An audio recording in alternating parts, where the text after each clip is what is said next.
نحن نقص عليك أحسن القصص بما أوحينا إليك هذا القرآن وإن كنت من قبله لمن الغافلين. அல்லாஹ் தஆலா சொல்கிறான், முஹம்மது நபியே, நாம் உங்களுக்கு எமது புறத்திலிருந்து சரித்திரங்களில் மிகச்சிறந்த சரித்திரங்களை கூறுவோம். இதற்கு முன்னர் நீங்கள் இது பற்றி எதுவும் தெரியாதவர்களில் ஒருவராகத்தான் இருந்தீர்கள். இந்த வரலாற்று சரித்திரங்கள் அனைத்தும் அல்லாஹ்வுடைய புறத்திலிருந்து கூறப்பட்டன. அல்லாஹ் தஆலா ஒருவன்தான் இந்த சரித்திரங்களை, வரலாற்று கதைகளை முஹம்மது நபி ஸல்லல்லாஹு அலைஹி வஸல்லம் அவர்களுக்கும் அதுபோல இந்த உம்மத்திற்கும் கூறினான்.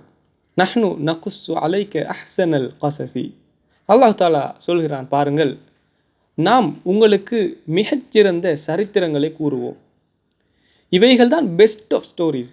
ஏனென்னா இவை அனைத்தும் அல்லாஹ்வுடைய மிகச்சிறந்த படைப்புகளோடு தொடர்பு பட்டவை.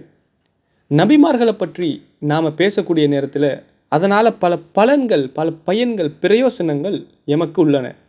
அதில் முதலாவது ஏனென்னா நபி ஸல்லல்லாஹு அலைஹி வஸல்லம் அவர்களை பார்த்து அல்லாஹ் தஆலா இந்த வரலாற்று சரித்திரங்களை சொல்லுமாறு, கூறுமாறு கட்டளையிடுகிறான். அல்லாஹ் தஆலா சொல்கிறான், فَاقْصُصِ الْقَصَصَ لَعَلَّهُمْ يَتَفَكَّرُونَ.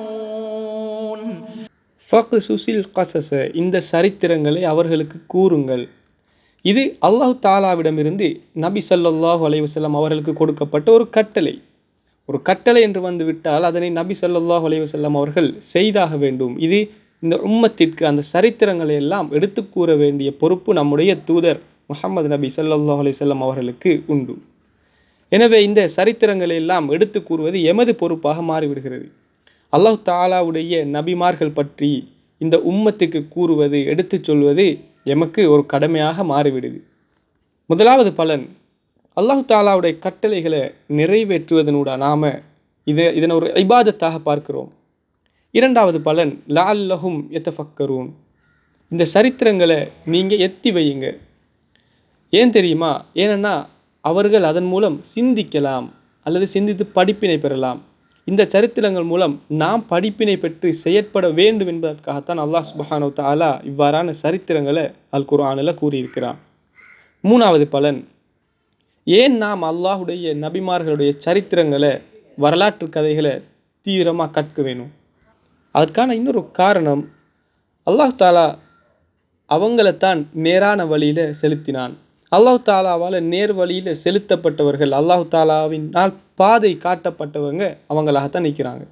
எனவே தான் அல்லாஹ் தஆலா அவங்களோட வழிகாட்டல்களை நீங்களும் பின்பற்றுங்கள் என்று எம்மை பார்த்து கூறுகிறான். அவர்கள்தான் வழிகாட்டப்பட்டவர்கள். அல்லாஹ் சுப்ஹானஹு வ தஆலா நபி ஸல்லல்லாஹு அலைஹி வஸல்லம் அவர்களுக்கு கூட அவர்களுடைய கட்டளைகளை, வழிகாட்டல்களை பின்பற்றுமாறு கட்டளையிடுவதை பார்க்கிறோம். ஏனென்னா அவர்கள்தான் மிகச்சிறந்தவர்கள், எமக்கான ரோல் மாடல். மனிதர்கள் என்ற வகையில் வாழ்க்கையில் ஆரம்ப கட்டத்திலிருந்தே நமக்கான ரோல் மாடலாக அவங்களை எடுத்துக்கொள்ள வேண்டும். ஒவ்வொரு மனிதனுக்கும் ஒரு ரோல் மாடல் இருக்கும். அது நல்லதாகவோ இருக்கலாம், கெட்டதாகவும் இருக்கலாம். ஆனால் மனிதன் என்ற வகையில் எமக்கு ரோல் மாடல் தேவை. ஒருவரை பார்த்து நம்முடைய வாழ்க்கையை அமைச்சு கொள்வதற்கான தேவை எமக்கு இருக்கிறது. நாம் எமது குழந்தைகளுக்கு, எமது இறை தூதர்களை பற்றி, நபி ஸல்லல்லாஹு அலைஹி வஸல்லம் அவர்களை பற்றி, ஏனைய சஹாபாக்களை, நபிமார்களை ரோல் மாடலாக காட்டாமல் விட்டால் அவங்க வேறு யாரையும் ரோல் மாடலாக எடுத்துக்கொள்வார்கள். ஏனென்னா மனிதர்களால் ரோல் மாடல் இல்லாமல் இருக்க முடியாது, வாழ முடியாது. அதனால் தான் முஹம்மது நபி ஸல்லல்லாஹு அலைஹி வஸல்லம் அவங்களை பார்த்து, நீங்கள் உங்களுக்கு முன் வாழ்ந்த நபிமார்களை ரோல் மாடலாக எடுத்துக்கொள்ளுமாறு அல்லாஹ் தஆலா அல் குர்ஆனில் கட்டளை இடுகிறார். இந்த கட்டளை ஒரு நபிக்கே கொடுக்கப்பட்டிருந்தால் எம்முடைய நிலைமை என்ன? ஃபபிஹுதாஹு முக்ததி. அல்லாஹ் சுப்ஹானஹு வ தஆலா கூறுகிறான், நபி ஸல்லல்லாஹு அலைஹி வஸல்லம் அவர்களுக்கு அல்லாஹ்வுடைய கட்டளையை பாருங்கள், நீங்கள் அவர்களது வழிகளை, அவர்களது வழிமுறையை பின்பற்றுங்கள். அல்லாஹ் சுப்ஹானஹு வ தஆலாவுடைய நபிமார்களின் வாழ்க்கை வரலாற்றை படித்து தெரிந்து கொள்ளுமாறு அல்லாஹ் சுப்ஹானஹு வ தஆலா கட்டளையிடுகிறான். அப்போது தான் நாம் அவங்கள ரோல் மாடலாக எடுத்துக்கொள்ள முடியும். நாலாவது, அவங்கள நேசிப்பதற்காக மஹப்பா. நமக்கு ஒருத்தரை பற்றி தெரியாவிட்டால் நாம் அவங்கள நேசிக்க மாட்டோம். அல்லாஹ் தஆலாவுடைய நபிமார்களை நேசிப்பதாக நாம் சொல்கிறோம். ஆனால் அவங்களோட வாழ்க்கை வரலாறு நமக்கு தெரியாவிட்டால், அவர்கள் பயணித்த பாதை நமக்கு தெரியாவிட்டால் அவர்கள் மீது நமக்கு எப்படி மரியாதை ஏற்படும்? 2 வித்தியாசமான சொற்பிரயோகங்கள் இருக்கின்றன. ஒன்று நபி, மற்றது ரசூல். சரி, இந்த ரெண்டு சொற்களுக்கு என்ன வித்தியாசம்? நபிக்கும் ஒரு ரசூலுக்கும் இடையிலான வித்தியாசம் தான் என்ன? ரசூல் என்பவர் யார் என்றால் தனியான வேதம் கொடுக்கப்பட்ட ஒரு நபியாக இருப்பார்.